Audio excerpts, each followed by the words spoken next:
मुरुडच्या दुर्घटनेत पुण्यातल्या 14 निष्पाप मुलांचा बळी गेला। सहलीला गेलेल्या मुलांच्या सुरक्षेविषयी या निमित्तानं प्रश्न उपस्थित होणं स्वाभाविक आहे। या मुलांचे पालक आणि त्यांच्या भावना संस्था चालकांसमोर मांडायला गेले, मात्र तेव्हाचा अनुभव संतापजनक ठरला। संस्थेचे अध्यक्ष पीए इनामदार हे नातेवाईकांची केवळ आरेरावी करून थांबले नाही, तर त्यांना चक्क धक्के मारून बाहेर काढलं। शैक्षणिक संस्थेच्या नावाखाली समाजकार्य करत असल्याचं आवाहणाऱ्या इनामदारांची संवेदनशीलता इतकी लयाला गेली याची चर्चा आता सुरू आहे। संस्था चालकांना अक्षरशः या पालकांना धक्के मारून काढले।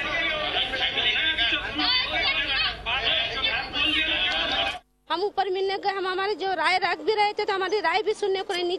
नीचे आवाज में बात करो, हम तो इतनी आवाज उठा के बात भी नहीं कर रहे थे। तो नीचे आवाज में बात करो, नीचे आवाज में बात करो। जब हम सब बोलने को लगे तो बोले इसको हकाल के फेंक दो, इसको उठा के फेंको, यहाँ से हकालो, निकलो, ऐसे करके ऐसा काम रहता है इनामदार का। ये मेन इनामदारी जैसे बोले तो हम हमारे बच्चों की फरियाद लेके जाना किधर। अब 3 महीने के बाद मेरे को एक तो आदमी नहीं है, मेरा बेटा बन के मेरी बेटी का वो कर रही थी मेरे साथ में। अभी मेरे को बेटा नहीं है तो कुछ तो मैं बोली मेरे बच्चे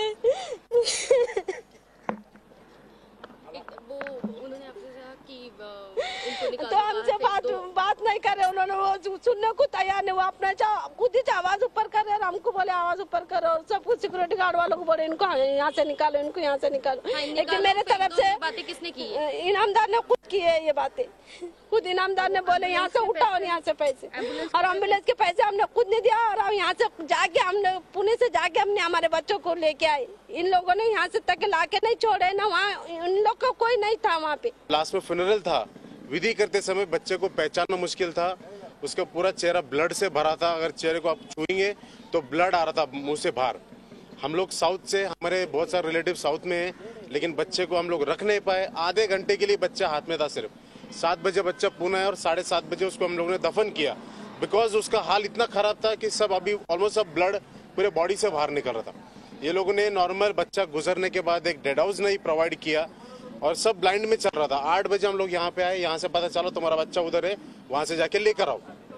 पैसे लिटरली हम लोग ने बोरो करके एक व्हीकल हायर करके फिर जाके उसको एक मारुति वैन में लाया। इसको एम्बुलेंस नहीं बोलते, एम्बुलेंस कुछ और होता है और मारुति वैन कुछ और होता है। ज्यावेळेला अपघात घडला त्यावेळी संस्थेचे हेच अध्यक्ष इनामदार मीडियाकडे मोठमोठ्या बाता करत होते। आम्ही अशी व्यवस्था केली आहे, तशी व्यवस्था केली आहे, पण साधी संवेदनशीलता या संस्थेकडे असू नये। काय नेमकं तिथे घडलं तो व्हिडिओ आपण आधी पाहू।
माझे सहकारी अरुण मेहत्रे आपल्याबरोबर आहेत। अरुण, स्पष्ट दिसतंय पालक भावना मांडत होते आणि इनामदार दंबाजी करतायत की पहिले आवाज नीचे। ज्यांच्या घरातली मुलं गेली आहेत, संस्थेनं ट्रिपला नेलेली मुलं, थेट त्यांचे मृतदेह या लोकांना पाहायला मिळाले। भावना त्यांच्या साहजिकच आहे, आक्रमक असतील, थोडेसे संतापलेले असतील। हे जे संस्थेचे अध्यक्ष महोदय आहेत इनामदार, एवढा ताठा कसा या माणसाला नेमका? अजित, हाच प्रश्न खरोखर आज विचारला जातोय। जे वातावरण होतं, शोकमग्न परिस्थिती होती, शोकसभा नुकतीच संपली होती आणि जे काही नातेवाईक आहेत त्यांनी कुणी कुणाचा भाऊ गमावला, कुणी बहीण गमावली, कुणाची मुलगी गेली, कुणाचा मुलगा गेला आणि अशा परिस्थितीमध्ये त्या मुलांना सहलीला घेऊन जाणाऱ्या संस्थेविषयी काही प्रश्न उपस्थित होणं, त्या मुलांच्या सुरक्षिततेविषयी काही प्रश्न उपस्थित होणं हे नैसर्गिक आहे। अशा भावनामय वातावरणामध्ये त्या ठिकाणी जर अध्यक्षांना भेटायला हे लोक गेले असतील तर त्यांना कशा पद्धतीने तिथे वागणूक मिळाली हे वेगळं सांगण्याची गरजच नाहीये. हे दृश्यच एवढी बोलकी आहेत की निश्चितपणे कुणी त्या व्यक्तीने जरी बघितली तरी त्याला संताप येईल. आणि म्हणून हे जे काही संवेदनशीलता नावाची जी गोष्ट आहे ती या इनामदारांकडे आहे की नाही असं आज विचारलं जात आहे.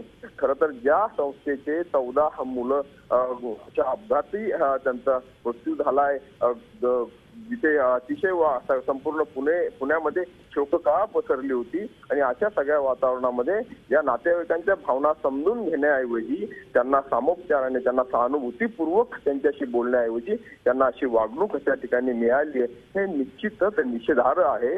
अर्थात त्या संस्थेने काही केलं का, काय ज्या काही सोयी सुविधा तिथे उपलब्ध करून द्यायच्या होत्या, किंबहुना सुरक्षिततेविषयी जे काही काळजी घेतली किंवा नाही या गोष्टींविषयी दुमत असू शकतं, त्याच्याविषयी दावे प्रतिदावे असू शकतात. मात्र अशा पद्धतीनं या मृतांच्या नातेवाईकांना वागणूक देणं हे कधीच निश्चितपणे अगदी संतापजनक आहे. आणि अगदी स्पष्ट दिसतोय व्हिडिओच्या सुरुवातीला इनामदार म्हणतायत की आवाज नीचे करके बात करो, आणि अक्षरशः धक्के मारून या पालकांना त्यांनी मीटिंग मधून हाकलवून लावलं. त्यांच्याकडे संस्था आहे, सिक्युरिटी आहे, पैसे आहेत, म्हणून अशी मुजोरी इनामदारांनी करू नये. या पालकांशी निदान संवेदनशीलपणे बोलायला हवं होतं. या इनामदार महोदयांशी आम्ही सतत संपर्क करण्याचा प्रयत्न करतोय त्यांची बाजू जाणून घेण्यासाठी, पण ते उपलब्ध होत नाहीयेत, ते फोन उचलायला तयार नाहीयेत. अरुण, एक गोष्ट आहे की ज्या वेळेला मुलं सहली करता पाठवली जातात, शिक्षक कस्टोडियन असतात, 2 दिवस वातावरण दुःखाचं होतं, माध्यम म्हणून आपण काहीही बोललो नाही, संस्था निदान सांत्वन करेल अशी परिस्थिती होती, पण तेही दिसत नाहीये. हे जे शिक्षक गेले होते किंवा जी संस्था आहे, संस्थेच्या ताब्यात मुलं सहलीला होती, निष्काळजीपणाचा गुन्हा यांच्यावर दाखल व्हायला नको का? कारण कुठल्याही कार्यक्रमाचं कुठल्याही उपक्रमाचं ज्यावेळी आयोजन केलं जातं किंबहुना अशा पद्धतीनं म्हणजे जर समुद्रामध्ये आपण जातो तर त्याला एका अर्थाने ऍडव्हेंचरस स्पोर्ट्स या प्रकारामध्ये जरी आपण त्याला घेतलं तर त्या ठिकाणी कुठल्या समस्या आहेत, कुठले धोके उद्भवू शकतात. अशा परिस्थितीमध्ये काही दुर्घटना घडण्याची शक्यता निर्माण झाली, संकट आलं तर त्या ठिकाणी कसं वागायला पाहिजे, काय उपाययोजना त्या ठिकाणी हव्यात, या सगळ्याची तजवीज खरंय अरुण. आणि निदान आता या प्रकरणाची सुमोटो ऍक्शन पोलीस प्रशासन किंवा कुणीतरी घ्यायला हवी, निदान शिक्षण विभागानं या संस्थेच्या अध्यक्षांना समज द्यायला हवी. धन्यवाद या माहिती करता. झी 24 तास रहा एक पाऊल पुढे.